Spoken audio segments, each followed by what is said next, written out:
We have started to record the most recent session of SPCH 1113, Introduction to Public Speaking, for the first summer session. It is Tuesday, June 18th, 2024. This is Persuasive Speech topic selection. What you see on the screen is from the student preview mode of Blackboard Ultra. Previous examples of student speech videos over the past 3 years. They include Spay Your Dog, 1 year ago this week, Why the Moon Landing Couldn't Be Faked 2 years ago this week, Pursuing Celebrity Lifestyles 3 years ago this week, Improving Education, Spring 2021 from Talissa Mitchell, we saw that yesterday, Positive Co-Parenting, Fall Intercession 2020 from Sarah Hillis, we saw that yesterday.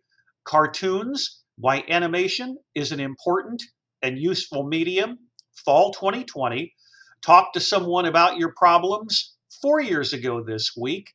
And at the bottom, Why You Should Not Procrastinate from Spring 2020. I would strongly encourage you to watch as many of those as possible, even though we'll probably show most or all of them during class. Think about content, delivery, and visuals. Are these presentations, whether they're serious or not, does not really matter for a persuasive speech. Is the thesis statement clear? Is their research detailed? Are they sounding persuasive? And when you're looking at their text image balance, the data that they're providing, does it provide a compelling case in terms of persuasibility? And realize that you can be the smartest person in the world and people might not necessarily be persuaded by your argument. That's okay. At least you're trying to get them to listen.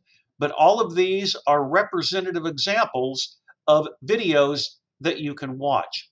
The next piece of documentation that I want you to see comes from my Google Drive platform that I showed you yesterday.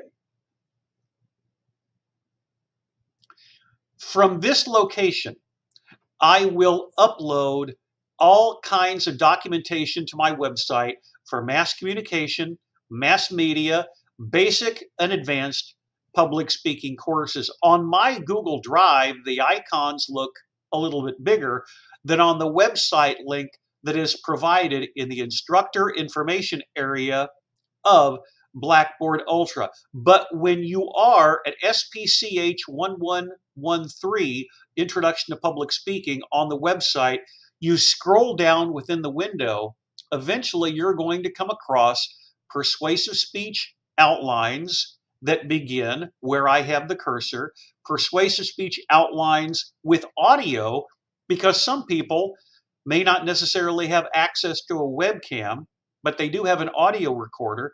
And then some are not only on my YouTube channel, but I have even more that are available on my Google Drive platform.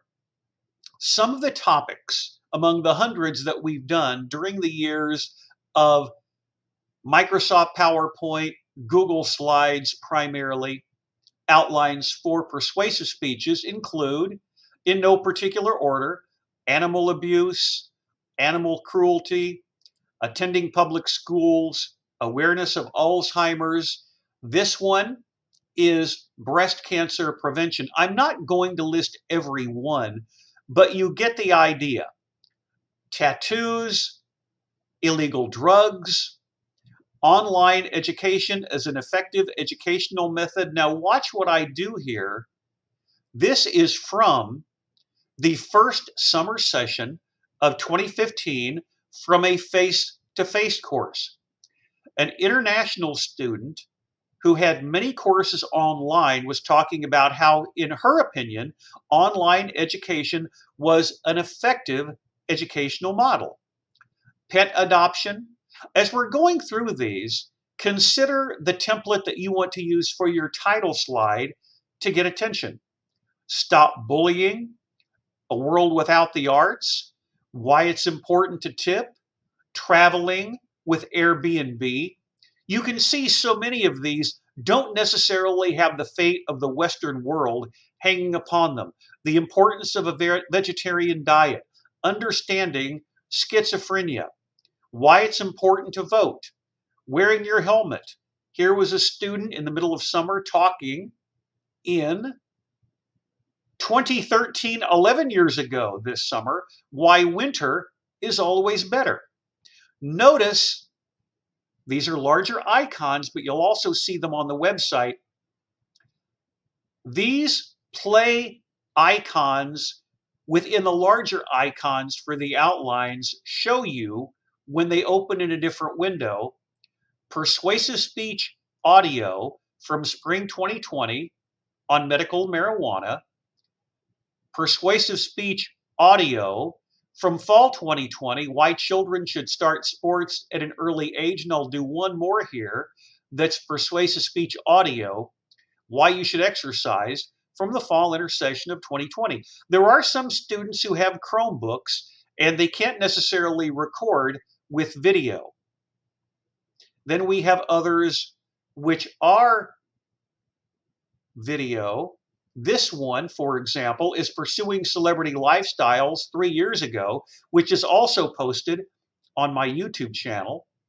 This one is from the fall of 2020, Finding a Church Family. That's also video. You'll probably watch this one before the end of the week. A persuasive speech video on spaying your dog.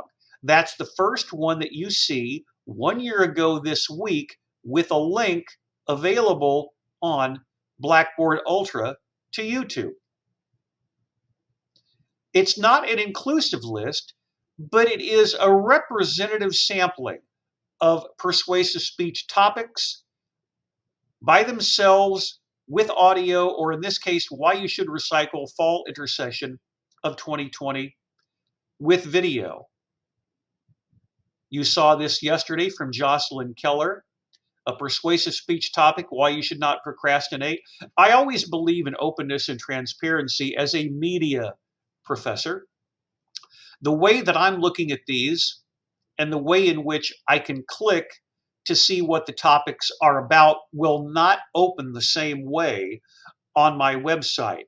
But again, they will open in separate windows and you can play the video or the audio or just access the website. For instance, let's scroll back up to the outline, online education as an effective educational model. You can open that and look in a separate window. But because today is persuasive speech topic selection, I believe it's important to break down examples that are on Blackboard Ultra. And the first one you're going to see is an example of a topic which was very important to the student involved. I'll put it on the screen for you.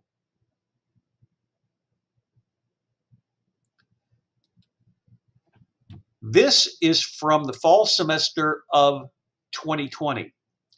This is Sam Hawkins. Her topic is cartoons, why animation is an important and useful medium. Before we play her speech, notice the way that she has this set up.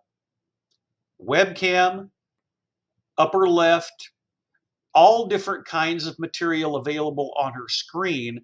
In the early days of Loom, some people were forgetting to go full screen. So I would see during some presentations, and if you do a deep dive into my YouTube channel or my website, you will see people giving presentations in this mode, forgetting to go full screen. Sam does it. Her time is just under 5 minutes. She had the 30-day practice on Loom. During that 30-day session, she could go 5 minutes, similar to what you saw yesterday with the fall intersession 2020 speech from Sarah Hillis on positive co-parenting. We begin the day for persuasive speech topic selection with a presentation going back 3.5 years. This is Sam Hawkins discussing the topic of cartoons, Why is it an important medium? And here it is. Hello, my name is Sam Hawkins, and this is my speech on cartoons and why animation is an important and useful medium. Many people tend to dismiss animation as lesser than live action because they see it as a genre for kids. However, animation is not some monolith. You can't categorize all animation under the same umbrella. Animation is a medium that encompasses many different types of stories and genres under it. There are plenty of different genres that can be animated. There is horror, there is action, there is comedy, and there's plenty of them that are aimed at adults, such as the ones on the screen, which are Archer and the Harley Quinn series. Certain character designs also work better animated than they do in live action.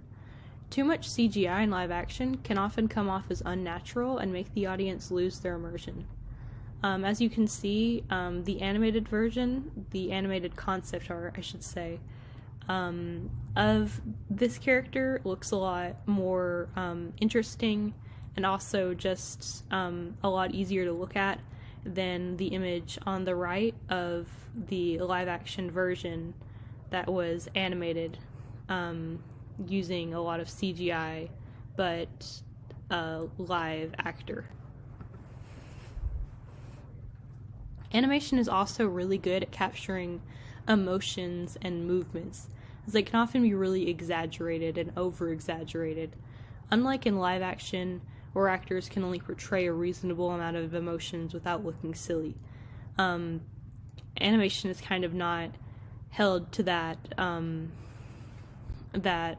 thing and is sort of allowed to express in more exaggerated ways.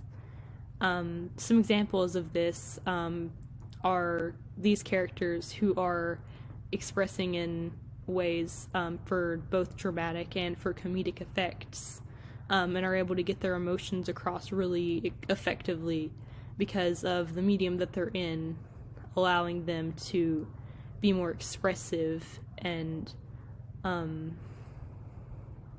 exaggerated.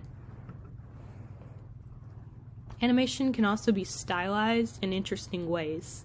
A good example of this is Into the Spider-Verse, which was animated to look as if it was a moving comic book.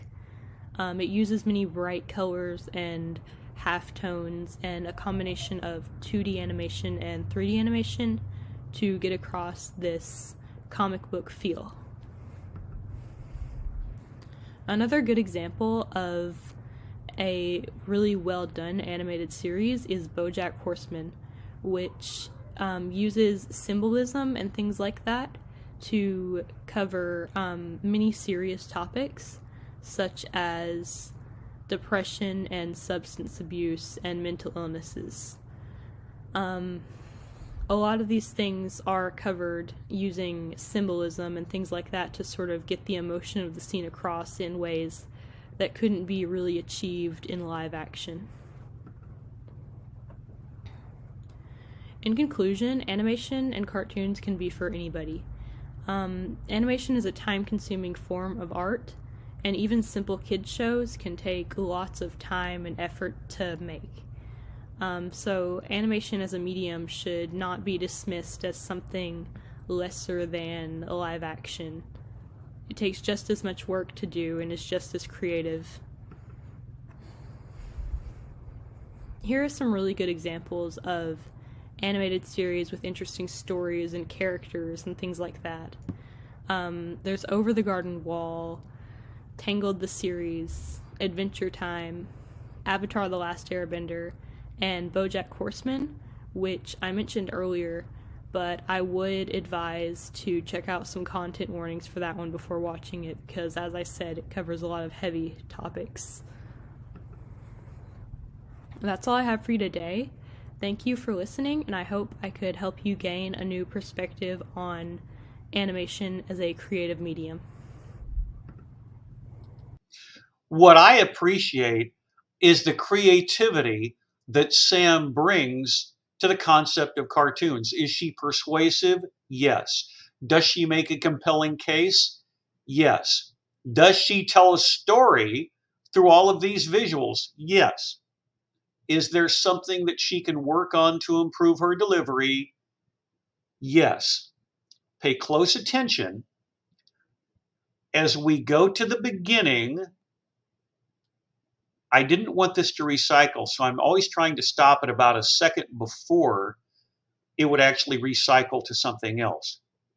Put the closed captioning on, mute the audio, listen, because she does still have noticeable ums when she's thinking of something to say. Watch the closed captioning and see if it gets picked up.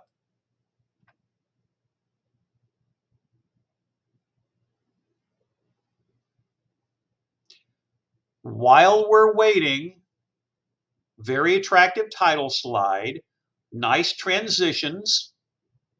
As I had indicated before, it's probably a good idea to use Google Slides or Microsoft PowerPoint. Canva is just not user-friendly with my computer.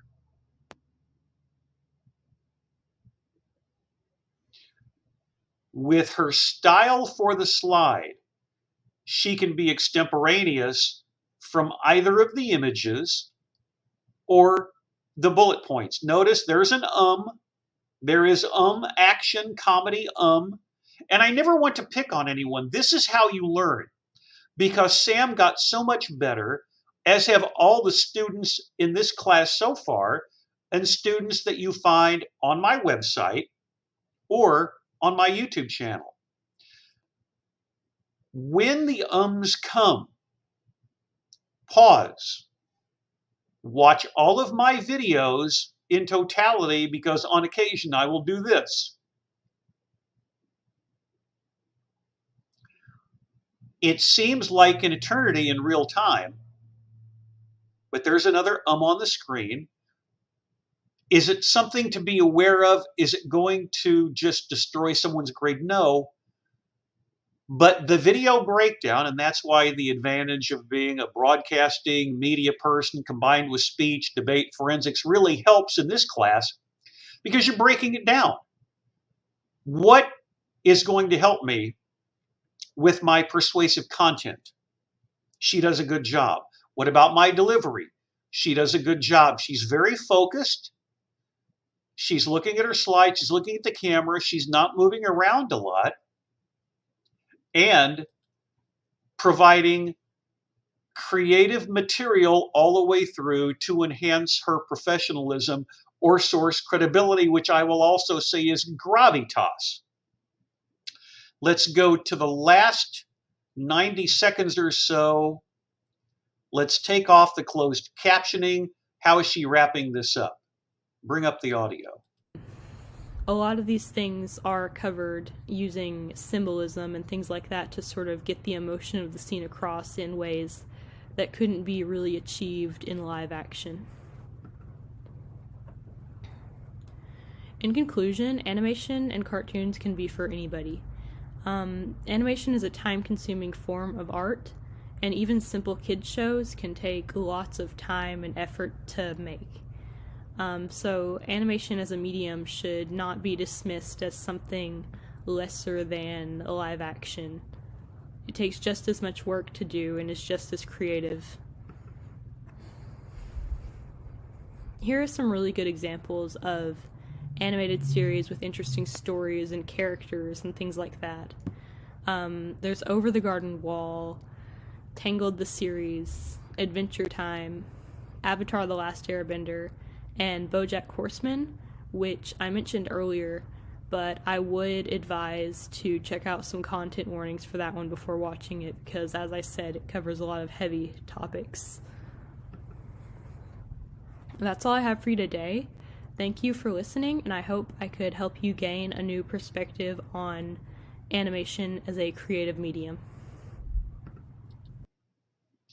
A very strong conclusion. Once you become aware of the vocalics, ers, ahs, ums, uhs, they stick out like sore thumbs whenever you hear yourself on a recording that no one sees, or when you're in a face-to-face circumstance or talking to friends online or doing something on FaceTime or through some type of interactivity on your phone or on your computer. But so many people aren't necessarily aware of them until they start picking up, oh, that's what happens whenever I have a dead spot. I have a filler word or some kind of filler noise. But in Sam's case, very impressive overall. Now let's go to our second example, which is also available on Blackboard Ultra. We move to 2 years ago this week.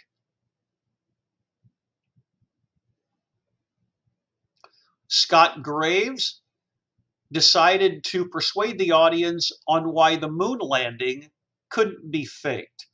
Unfortunately, even in 2024, there are conspiracy theorists out there or people with a wink and a nod saying, oh, the moon landing didn't happen. Well, it did. And what Scott's going to do is to poke a rhetorical hole in all of the silliness that you see online. This is from 2 years ago this week, why the moon landing couldn't be faked, down here with subtitles and closed captions. We'll be doing that with everyone today, and we have one additional informative speech that we will tack on at the end of class. Here's Scott. Hello, I'm Scott Graves, and today I'm going to convince you, without a doubt, why the moon landing couldn't have been faked. I have heard many people in my life that I thought were very rational who claim that the moon landing itself was fake. This is just not something that I can believe. To get some background on the moon landing, you must first understand the space race. After the end of World War II, the Soviets and the Americans did not like each other very much, and they went into the Cold War arms race. However, alongside the arms race, there was the space race, which roughly lasted from 1955 to 1975, a rough 20 years. The goal of the space race, the finish line, was to put a man on the moon. Now, why do people think that the moon landing was fake? Many people said that the U.S. just wanted to win the space race against the Soviets, get a one-up on them. Other people claim that the technology wasn't advanced enough at the time to do so. And a lot of people fall back and claim that the photos and videos taken on the moon were actually faked. To start off with, the photos of the moon and the videos would be impossible to recreate. Now, to start off with, we'll talk about the brightness and the long parallel shadows. This happens because the light source itself is the sun, which is roughly 93 million miles away from the moon. This causes the long parallel shadows on the ground. To get these shadows recreated in a studio, you couldn't do it with simple studio lights. The shadows would diverge. The only way you would be able to make those same style of shadows was with a wall of so many laser lights stuck together that they would look like pixels on a TV screen. You would need millions of these laser lights, which were not very easy to come by, especially because of the fact that the commercially available laser lights were all red. This means that if they would have tried to recreate it, it would have looked like a bad imitation of Mars, give or take. So many people fall back on the fact that the moon landing photos would have had to been digitally recreated. And yeah, while today we have the technology to have digitally recreated the moon landing photos, in 1969 they had none of that. They didn't have advanced computer graphics like we have today because those were roughly 40 years away from being made. They didn't get made almost into the mid-2000s. So, if these moon landing photos were faked, let's say in a scenario that they were, how many people would have had to keep quiet about this secret? to start off with, you would have over 400,000 NASA employees at the time, which, you know, I've tried to keep a secret quite a few times, between 5 people, and that's not easy. There were independent scientists from Australia, Spain, and England who all said that they caught the broadcast coming from space. And most importantly, our rivals in the space race, the Soviets, it's been 50 years since we landed on the moon, and never once did they claim that we faked it, which, you know, they'd be the first people to claim that. So a lot of people would fall back on, well, there's no tangible proof that we landed on the moon. Actually, there is. When the astronauts went up to the moon, they left a set of retroreflectors in certain positions around their landing point. What retroreflectors are what scientists use to measure the distance from the Earth to the moon and at different points during its rotation and revolution around the Earth. They shine a laser at these retroreflectors, and the laser reflects back to them. Not only that, but if you go and look through a high-powered telescope, you can actually see the American flag that was planted on the surface of the moon. If you zoomed in far enough, though, it wouldn't be red, white, and blue anymore because the sun would have bleached the flag to be completely white, as there's no atmosphere on the moon. So, for the moon landing to have been faked, they would have had to develop computer graphics 40 years ahead of time. They would have had to convince multiple governments to lie on the US's behalf and contain those secrets for 50 years, and also somehow get retroreflectors and a flag onto the moon without actually going there. At that point, it'd just be easier to put a man on the moon. Thank you very much for listening, and I hope I convinced you that the moon landing was indeed real. That is so well done.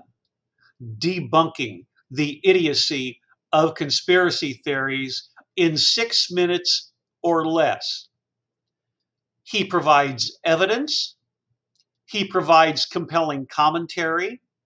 He is persuasive.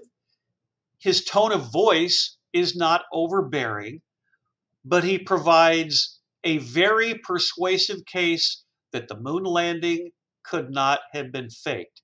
And you know what? He's right, especially when he's talking about advanced computer graphics, these types of things, and just the fact that it could not have been done. And the evidence proves it. So we will do the same thing with him as we did with Sam. Her presentation on cartoons, his presentation on the moon landing are equally effective and equally persuasive in different ways. You feel strongly about the topic, you persuade us with evidence, with visuals, why you think something is the way it is. Closed captioning, audio down, and let's check out the first minute or so. You can always tell, like with Sam, like with Scott, that someone has really practiced. And as I indicated yesterday, it's not unusual to have more than one take. It happens to me just about all the time. It's nothing unusual. The only piece of constructive criticism I would give Scott is it would be nice if he had some kind of a better location in which to record. A ring light or a better overhead light. The fluorescent light that he has in the classroom just is not all that conducive to flattering his face. But I can identify with him in the respect that when you wear glasses, the computer screen is going to reflect back onto the lenses. There's nothing you can do about it. Look at the quality of the visuals, his storytelling with the bullet points with the headlines, which just enhances his source credibility. Like I said with Sam in cartoons, why do people think the landing was fake? You can tell he's practiced because there's really no lapses in thought, not a lot of vocalics. Like with Sam in cartoons, Scott is speaking in complete sentences. So that's roughly the first 90 seconds. Now let's go to roughly the last 90, as we did with our first speaker. Let's pick up the conclusion. And before we do that, this is excellent research on what he calls the retroflectors, the laser as part of the tangible proof. Here is, with audio, his conclusion. Scientists use to measure the distance from the Earth to the Moon and at different points during its rotation and revolution around the Earth. They shine a laser at these retroreflectors, and the laser reflects back to them. Not only that, but if you go and look through a high-powered telescope, you can actually see the American flag that was planted on the surface of the moon. If you zoomed in far enough, though, it wouldn't be red, white, and blue anymore because the sun would have bleached the flag to be completely white, as there's no atmosphere on the moon. So, for the moon landing to have been faked, they would have had to develop computer graphics 40 years ahead of time. They would have had to convince multiple governments to lie on the US's behalf and contain those secrets for 50 years, and also somehow get retroreflectors and a flag onto the moon without actually going there. At that point, it'd just be easier to put a man on the moon. Thank you very much for listening, and I hope I convinced you that the moon landing was indeed real. Our first two speakers do a nice job on Loom, Sam's webcam being upper left, Scott's webcam being bottom left, of putting, as I always say, a little bit of air into the conclusion, 1001, 1002, 1003, and then pause. Was he speaking in complete sentences like Sam? Yes. Are they improving with that third of four speeches? Yes. 2 years ago, this week, time goes by very fast. But both of them have done an excellent job. I wanted to include, in addition to 2 presentations recorded on Loom, 2 presentations that were persuasive and recorded on cell phones uploaded to YouTube channels. The next person that you're going to see was also someone that was available for the persuasive presentation this week and also for the informative last week. This is Mackenzie Turner.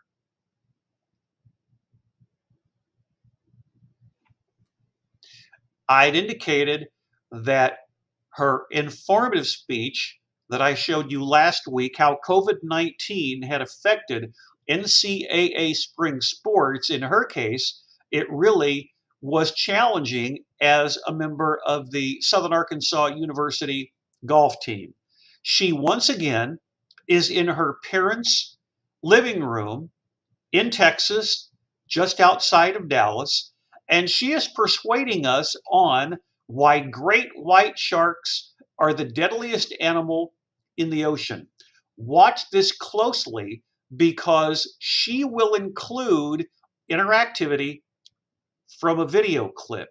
And remember, and I've done this before, if you ever want to include interactivity, then make certain, as with all presentations, you have your headphones plugged in to your computer, or whenever we play it back, or you play it back during recording, you're going to get an echo, which sounds unprofessional, and it's very distracting.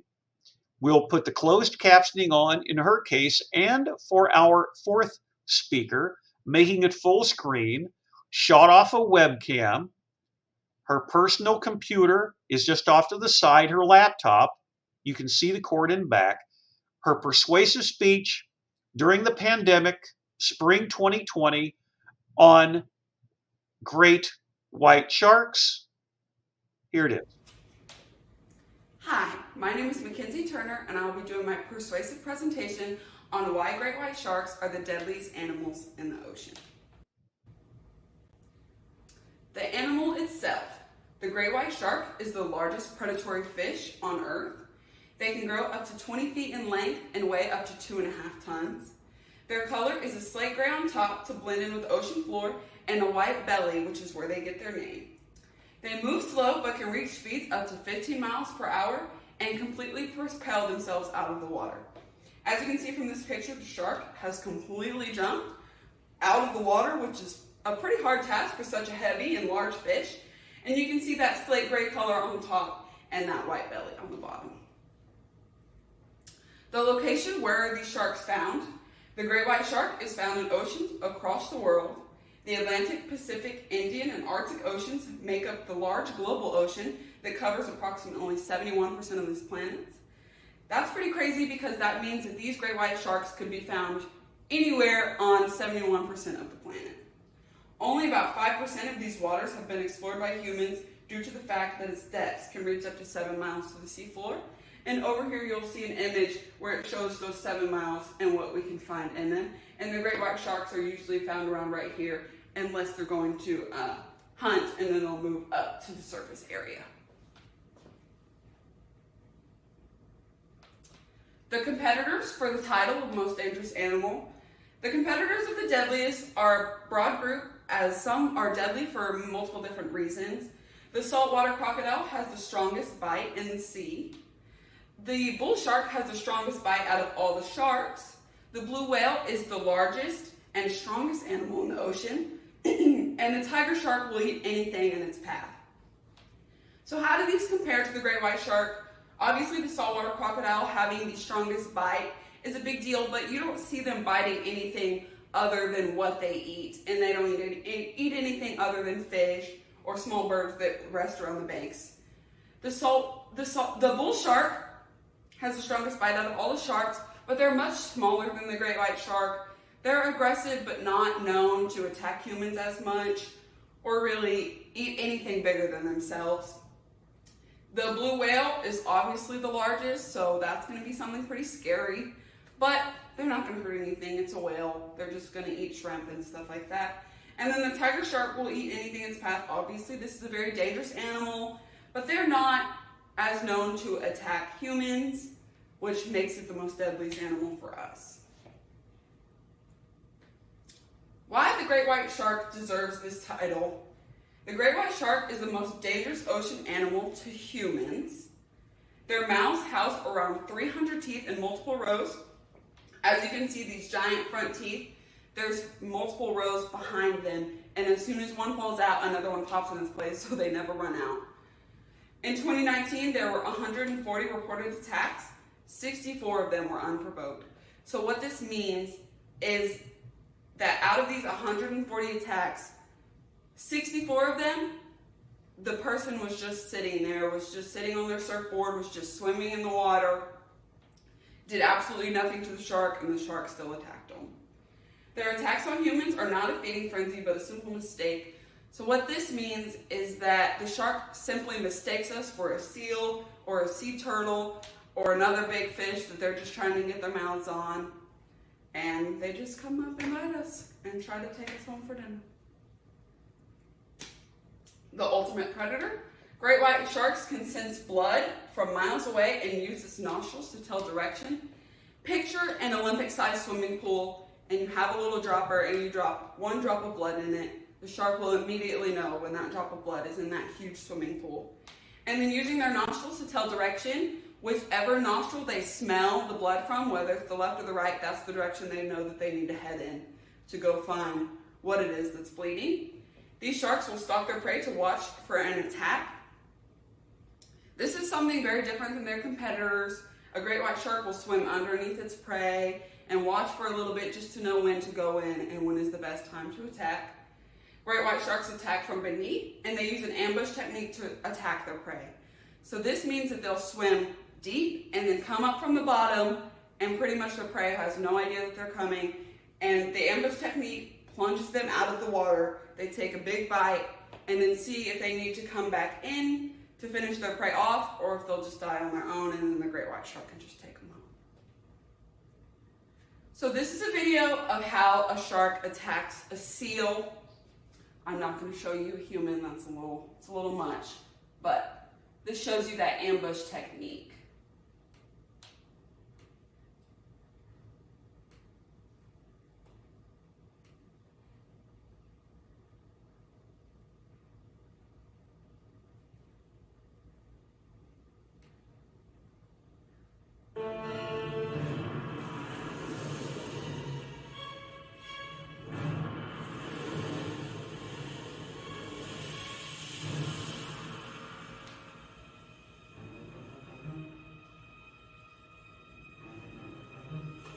The shark relies on surprise.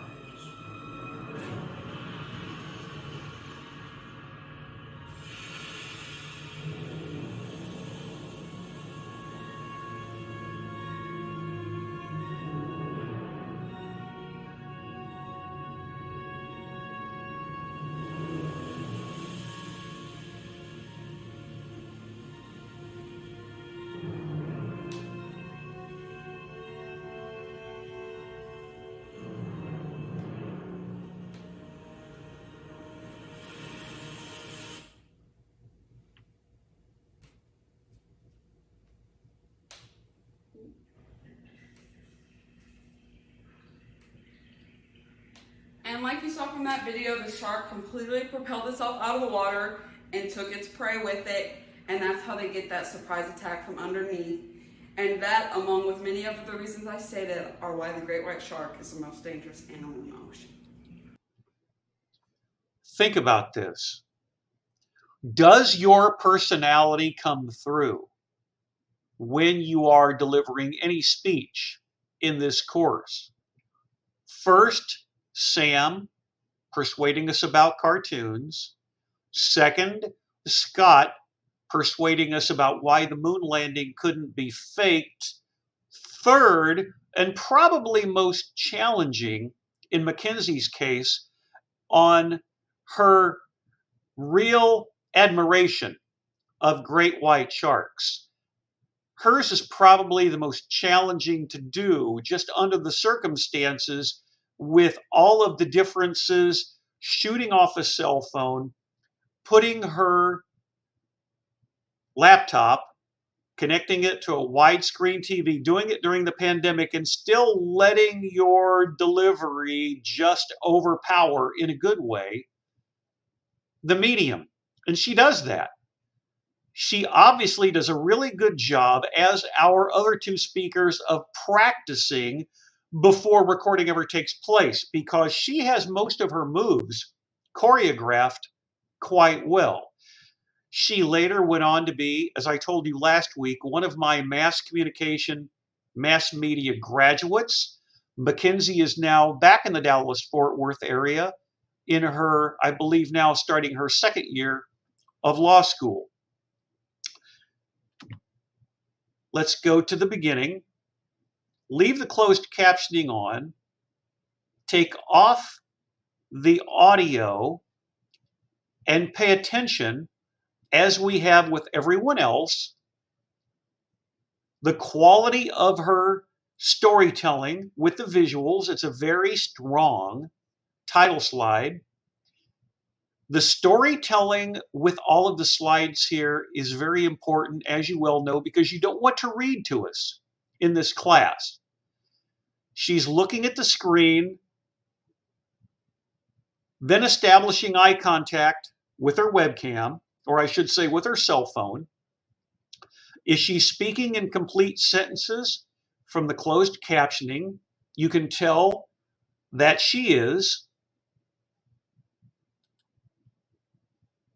Randomly moving on to the competitors.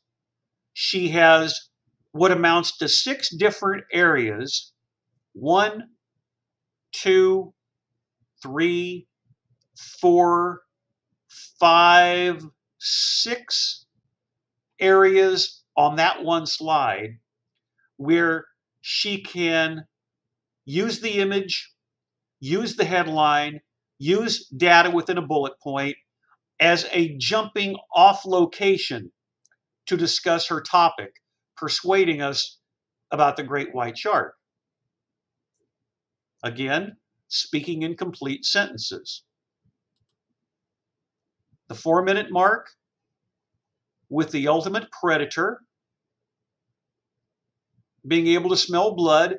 Notice the natural style that she has, moving her hands, trying to really communicate with the audience, looking down, being extemporaneous, and then communicating and moving toward the cell phone.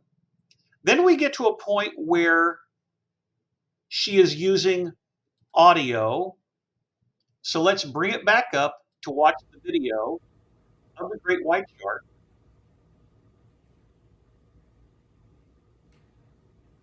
The closed caption.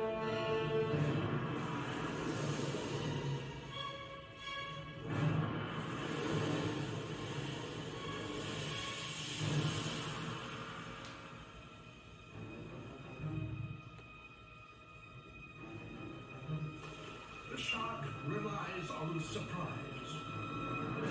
And if you decide to do the same thing, if you want to let audio or video play for something like 30 to 40 seconds, that's acceptable.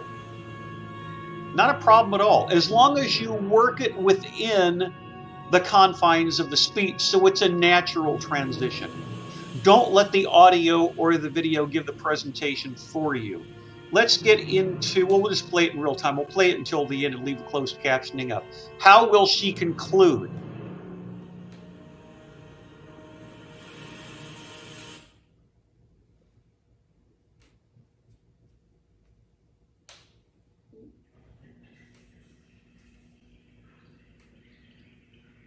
And like you saw from that video, the shark completely propelled itself out of the water and took its prey with it. And that's how they get that surprise attack from underneath.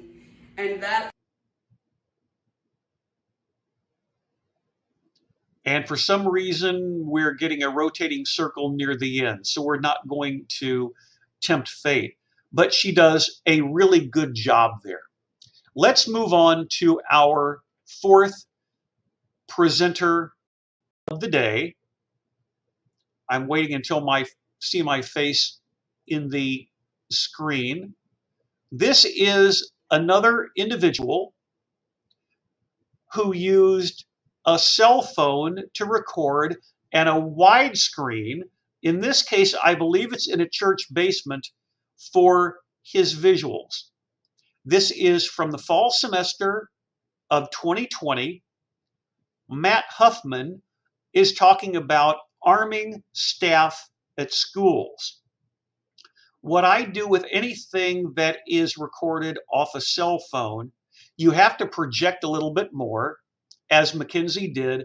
But in his case, I'm going to go widescreen, leave closed captioning on, but just understand if you're recording off of your cell phone, you have to really make an extra effort to project so you will be easily heard. From 3.5 years ago, this is Matt Huffman, Persuasion on arming staff at schools. Here it is. Good evening, everybody. My name is Matt Huffman, and tonight I'm going to be doing my persuasive speech. I would like for you to not look at yourself as me presenting it to the class. I would like for you to look at yourself as a school board member of a school district or the parent of a student that goes to that school district, because my topic tonight is armed staff at schools, and I'm going to be doing the presentation as if I were giving it to the school board or to the parents to persuade them that we need to protect our children. So, gunfire on school grounds in the United States. An article by CNN Since 2008 or 2009 to 2018, there have been at least 177 school shootings on K-12 campuses. In all of those shootings, there were 356 victims. Out of those 356 victims, there were 115 killed. Their data shows that these shootings are increasing in the United States. In 2009, there was 13 shootings. I know you can't see the graphic real good, but I'm going to present that to you. In 2010, there were 8 shootings. In 2011, there was 12. 2012, there was 7. In 2013, there was 12. And right around the time of 2014 is when it starts picking up. In 2014, there was 20 shootings. In 2015, there was 17. 2016, there was 35. In 2017, 29. And in 2018, there was 29. So there's 2 types of armed staff. There is a school resource officer, which the United States Department of Justice defines a school resource officer as a sworn law enforcement officer responsible for safety and crime prevention in schools. The National Association of School Resource Officers estimates that there are between 14 and 20,000 nationwide. There's another type, it's a commissioned school security officer. This is a private security officer who has completed additional training and who has been granted authorization by the Arkansas State Police to carry a firearm while on public school property, K-12 campuses. This can be an administrator, a teacher, a paraprofessional, or any staff member at a school district. So let's take a look at responses if there was a armed person that come onto our campus. So the law enforcement response, our city has 1 full-time police officer, and that full-time police officer is the SRO for our district, and they have 3 part-time police officers. Now, the 3 part-time police officers only work nights and on the weekends, so they would not be around during the day, only the SRO. The county sheriff's office is 25 miles away from us. There's 3 to 5 deputies on at any given time on a shift. If you look at it during the day, there's other sheriff's office personnel that are working, and that's usually about 15. So you're looking at about 18 to 20 personnel from the sheriff's office that could respond to our district. The average response time from the sheriff's office, if they were all at the sheriff's office, is 15 to 20 minutes. If there was a deputy close, within 10 miles, he could be there in about 5 to 10, somewhere around in there. The closest town with a full-time officer on duty is 9.5 miles away, and it'll take him about 5 to 10, 15 minutes to get here as well. But according to the FBI, active shooter incidents were over 69.8% of the time in 5 minutes or less. So if we were to have an active shooter come on our campus, it could be done in 5 minutes. If our SRO is taken out right then, right off the bat, then the shooting will be over with by the time that anybody else gets there. So let's look at the school's response. So our school has close to approximately 45 teachers in grades K through 12, and approximately about the same amount in support staff like paraprofessionals, the janitorial crew, the cafeteria crew, building maintenance. So we would like to put 12 trained staff members that are armed. This is not including the SRO. Each member will be strategically placed throughout the school, elementary, middle school, high school. So now our response time is from minutes, if we were to rely on law enforcement, to seconds, because once the gunfire is heard, our teachers can secure their room and go engage whoever is doing the shooting on campus. The staff members will also be trained in basic first aid, CPR, stop the bleed, how to use tourniquets, AEDs, that kind of stuff. So that's our response time. Now let's look at the cost that would be associated with doing this. So if we were to add another school resource officer, because I know some of you would probably feel better about adding another law enforcement officer instead of arming teachers.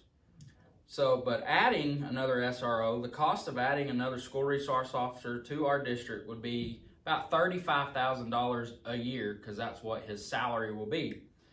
Plus, you got to think about the cost of another vehicle that will be outfitted for that school resource officer. Depending on the vehicle, the equipment that you put in it, you're looking at about $30,000 right off the top for that. And then the upkeep of that vehicle would be close to $10,000 plus a year. That's insurance, maintenance, oil changes, gas, stuff like that. So then arming teachers, the upfront cost of would be close to $23,000. That's for the company to come in, train our 12 teachers, and then it's around $5,000 each year for continued training. Then we would like to give a one-time stipend to each teacher, each staff member that we're going to arm, of about $1,200, and that will allow them to go buy their gun, holsters, ammo, anything like that that they need to do their job. So you're looking at the first year around $37,000 for 12 staff members, and then the 5 years additional a year and then additional training after that. So what are the benefits? The benefits is that you as a parent or a school board member could have peace of mind that your child, student will be protected at all times throughout the day. So now you've went from 1 armed staff member to 13. You have 13 guns on campus now that can stop anything that were to come do harm to our children. And know that we will do whatever it takes to protect your students and our students. In the long run, it will save the district money, not having to pay another SRO every year. And protection will be immediate when the threat happens and not afterwards. So I want to thank you for listening to my speech today. Have a good day. What is particularly impressive from our final 2 speakers for persuasive speech examples, first with Mackenzie and here with Matt, they are really making a faithful effort in what amounts to recording in a face-to-face environment on their cell phones to be extemporaneous. You really did not catch with Mackenzie or here with Matt any lapses in thought. Now, what does that show me as a professor? They really did a lot of practice beforehand, as you saw with the Loom presentations, first from Sam and second from Scott. Let's mute the audio, go to the beginning as we have with everyone else. Is he making the case in his perspective, with his research, his documentation, that armed staff at schools in his persuasive outlook makes sense?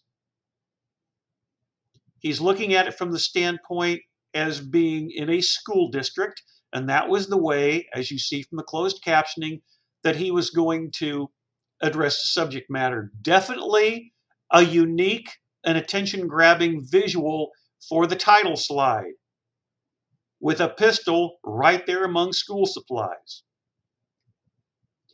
Gunfire on school grounds in the United States with graphics.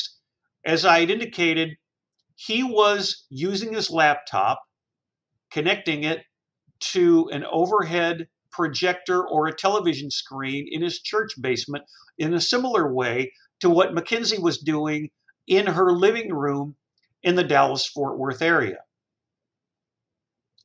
He provides statistics, school resource officer, and commissioned data for school security officer.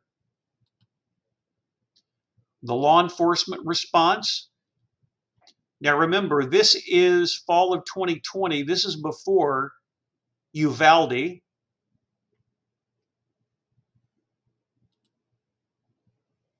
The school's response. This is where all of the bullet points and the headlines are placed in such a fashion where it assists not only first his ability to remain extemporaneous, but two, his ability to remain persuasive in why he believes this is a realistic option for many school districts around the country. Let's go to roughly the 7-minute mark, pick up his audio, leave on the closed captioning, listen to his conclusion. That's for the company to come in, train our 12 teachers, and then it's around $5,000 each year for continued training. Then we would like to give a one-time stipend to each teacher, each staff member that we're going to arm of about $1,200, and that will allow them to go buy their gun, holsters, ammo, anything like that that they need to do their job. So you're looking at the first year around $37,000 for 12 staff members, and then the 5 years additional a year and then additional training after that. So what are the benefits? The benefits is that you as a parent or a school board member could have peace of mind that your child, student will be protected at all times throughout the day. So now you've went from 1 armed staff member to 13. You have 13 guns on campus now that can stop anything that were to come do harm to our children. And know that we will do whatever it takes to protect your students and our students. In the long run, it will save the district money, not having to pay another SRO every year. And protection will be immediate when the threat happens and not afterwards. So I want to thank you for listening to my speech today. Have a good night. Whether it be here from Matt or previously from Mackenzie, recording in a different circumstance than virtually all of you will hear, they do an outstanding job at not only being extemporaneous, but you don't hear a lot of vocalics, which again, as I mentioned a moment ago, shows you that they really did a lot of practice and know that they need to hit the rhetorical brakes, think about what to say, then go ahead and discuss their particular topic. So whether it is Matt with arming staff at school, there's his title slide, trying to find some better lighting, or whether it is Mackenzie with the great white shark, or whether it is Scott with whether the moon landing could be faked, or Sam with cartoons being an important medium, all of them in their respective ways do a really good job of research. Remember, for persuasive speaking, it's not necessarily that you agree with the subject matter, but are each of the individuals that are available on my YouTube channel, or with the examples on Blackboard Ultra, or these 4, or the ones that you've seen yesterday, or we'll see tomorrow, are they effective in bringing out concepts of persuasibility? Yes. Are they all improving? Yes. Will there be areas with content or delivery or visuals that they all have to work on? Absolutely. But we're all that way, whether we're in a speech class or not. Speaking of which, we will conclude speeches for the day with a leftover informative presentation. Remember, if you ever have any connectivity issues, and that's happened to me, or you're still getting the kinks out into working on the platform video recording style of your choice, whether it's Loom or Microsoft SharePoint or something else, I certainly understand that. So if you need a little bit of extra time in the summer in a class this size, it's okay. Here is an informative presentation, and it's on the topic of endometriosis. In a moment, we will make this full screen very attractive graphics. Whether it slides go or not, I don't know. But this is on the topic of endometriosis from Ms. Thompson for an informative speech. And here we go. Hi everyone, my name is Shakira Thompson, and today I'm going to be talking about endometriosis. I first learned about endometriosis when I was talking with a teacher, and she was telling me about how she has endometriosis, and I want to learn more about it and tell more people about it. So I'm going to tell you just in case anyone else in your family has it, your friends, or you possibly have it. So, what is endometriosis? Endometriosis is a disease in which the tissue similar to the lining of the uterus grows outside of the uterus. It also can start at the beginning of your cycle and lasts all the way up to menopause. If you don't know what menopause is, it's basically when you have a cycle and then it finishes around like the age of like 60, I believe. And then it can cause severe pain in the pelvis and make it harder to get pregnant. So, some symptoms of endometriosis are first, severe pain during cycles, not regular cycle pain, not the pain that you feel regularly during your cycle. It's like severe pain. And then pain during intercourse. And then you could also have heavy bleeding while urinating or having a valve movement or during intercourse. So there are multiple types of endometriosis. It's like four stages and then like more different types of endometriosis, and we are going to talk about some of them. So first we have stage one, which is the minimal stage.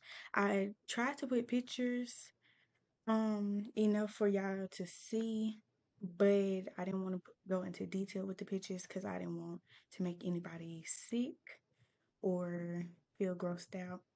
So, this picture is basically describing, with the caption, and then you have stage two, and more adhesions are starting to form between the rectum and the uterus, as you can see on the picture, and this is mild endometriosis.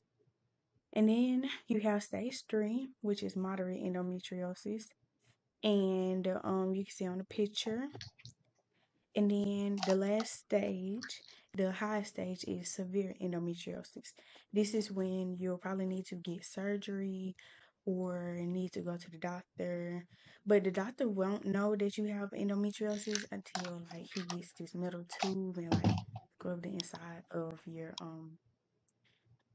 insides. So first we have superficial endometriosis, and it's mainly found in the pelvic Peritium. I don't think I'm saying it right, but I'm not a nursing major either, so I wouldn't know.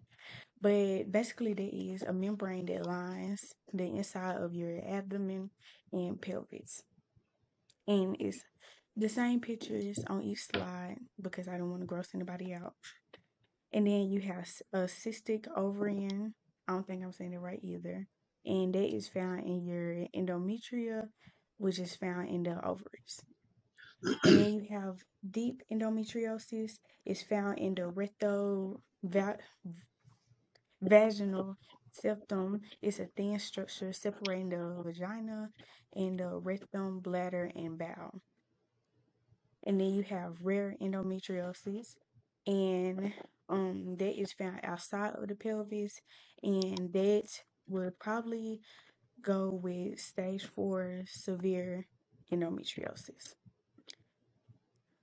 Okay, some treatments for endometriosis is not really much because it's really like just a life thing. So you can get pain medication, hormone medication, minor surgery, or a heating pad. What to do if you are around somebody with endometriosis? Just give them space. Don't criticize them because they're going through pain, and just be patient with them.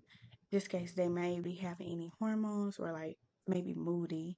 And where the endometriosis come from is unknown. They don't know. But like I said, it's probably just like a woman thing, and it's hard to find that. It probably just came with cycles. But thank you all for watching and learning about endometriosis. I hope I helped you out a little bit, and thank you.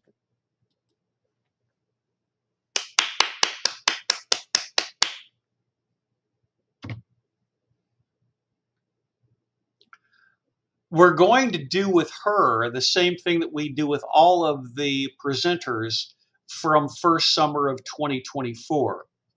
Mute the audio, put closed captioning on, even though in this case, because it's on Loom, we have the AI generated transcript. Let it go and naturally play out in just a moment. You can tell she took a lot of time to think about how she wanted her webcam lighting to look. Nothing calls attention to itself. Very professional there. Let's go ahead and let it recycle. Now we'll go to watch again, audio down.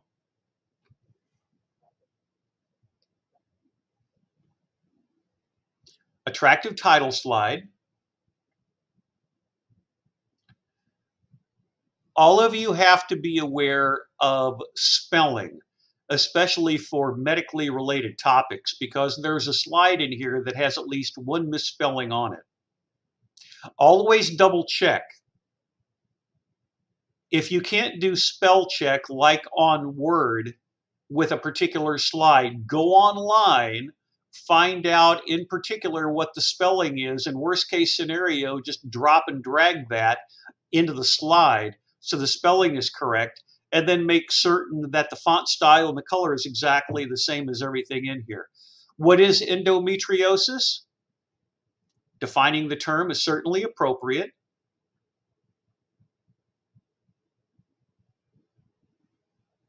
Look at her eye contact. The one thing that I had to do is to literally hold up my headphones and listen to you, because your voice, at least on this recording, is a little soft.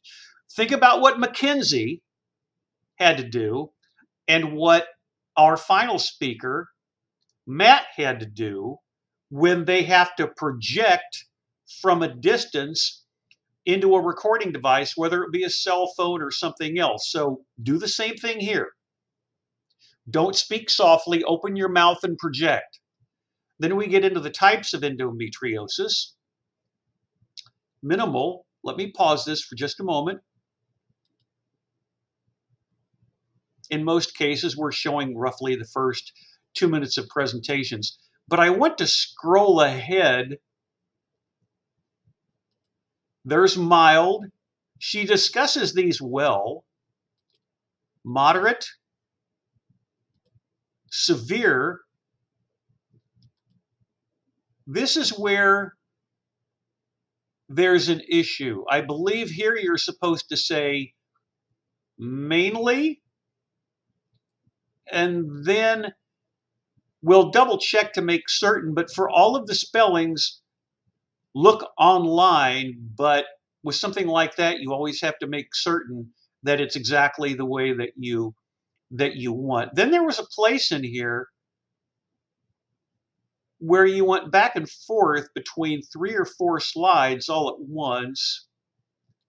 Let me play this in real time and bring your audio up because we're in the last minute. Pay close attention to the sequencing of the slides. It would probably go with stage 4 severe endometriosis. Okay, some treatments for endometriosis. Now, you don't want to do that in a graded presentation. Let's go back and play that again. It looks like you were trying to find a particular slide and then scrolled ahead. You don't want to do that during a graded presentation. Watch closely.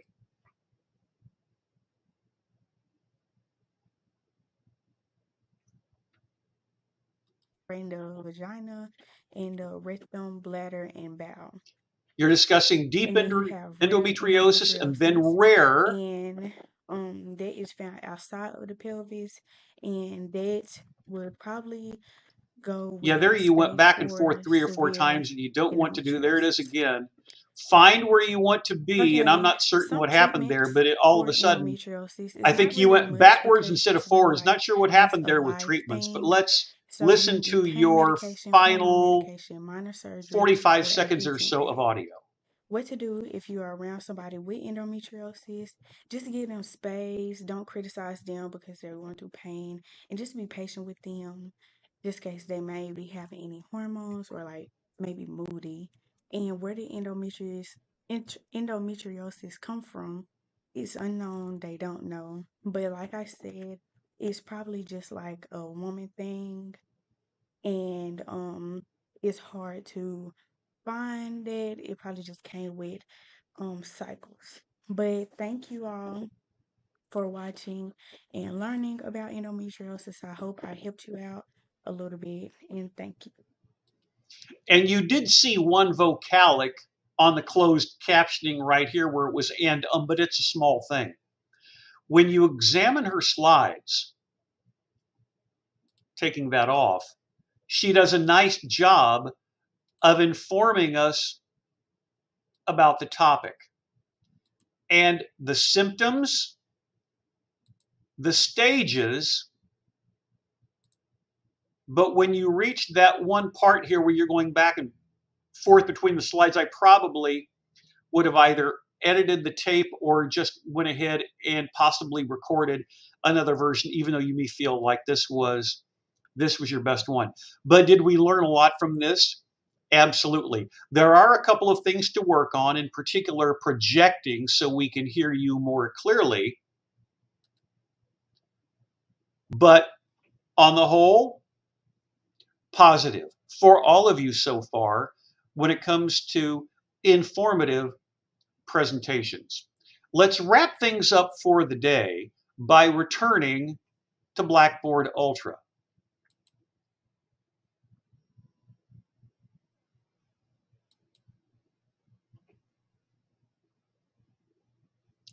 This is where we began. All of these examples of persuasive speeches that you see from the top, Summer 1, 2023, all the way down to the bottom, Spring 2020, each of the examples you see are from each of the last 8 times I taught the basic public speaking course. What you have not seen from this list, I will incorporate tomorrow because, as you know, with this course, you have an additional 24 hours to prepare your persuasive speeches. But I need all of you to make certain that I get them as much as possible without any connectivity issues, without any formatting issues, with audio or video on the recording platform of your choice by Thursday evening. But directly above this, there is a slight variation. With the instructor course videos directly under the course syllabus, I have now transitioned into having all of the instructor course video links available to access my YouTube channel. So from now on, I'm not going to be uploading videos from another source to Blackboard Ultra. They'll just be links to my YouTube channel. It'll make it much more convenient for all of us. The course syllabus, examine that. The instructor information with a link to my website. I was showing you examples from my Google Drive platform. And then, of course, with announcements, a reminder that Thursday instructor course videos will be recorded and posted in the evenings, weeks 2, 3, 4, and 5, to include all graded speeches for that week. All persuasive speech videos or links to videos must be submitted to jereppert@saumag.edu no later than Thursday, June 20th at 5:30 p.m.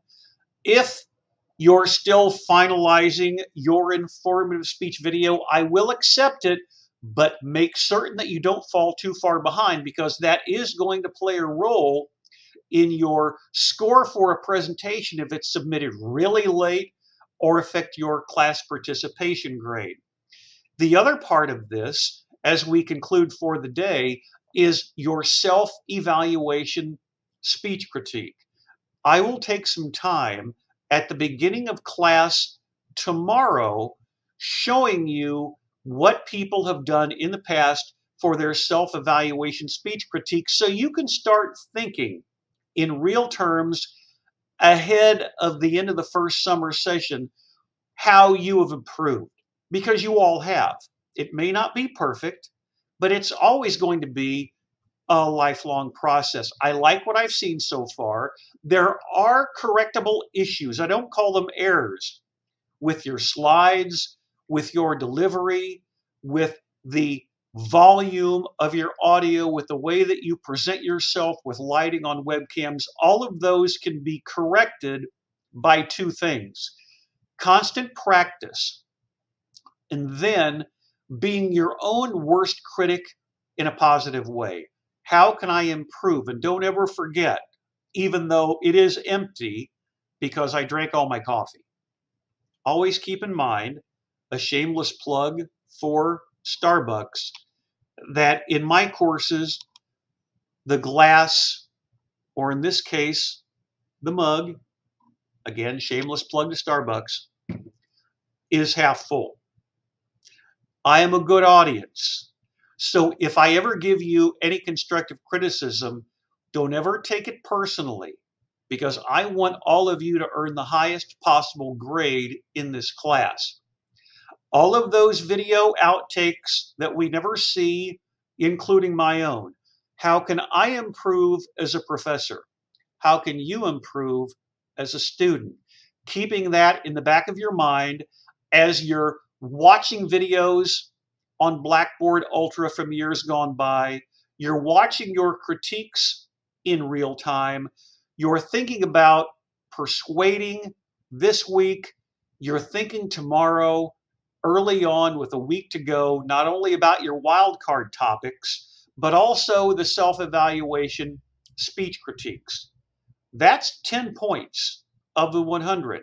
So let's make certain now, with 5 classes to go, or 6 classes to go, 13 down, 6 to go, Wednesday and Thursday of this week, 4 more to go during the final week, and it goes by very quickly, that you are as professional as possible under the circumstances of an online course. As I always say, and I mean it sincerely, let's keep up the good work.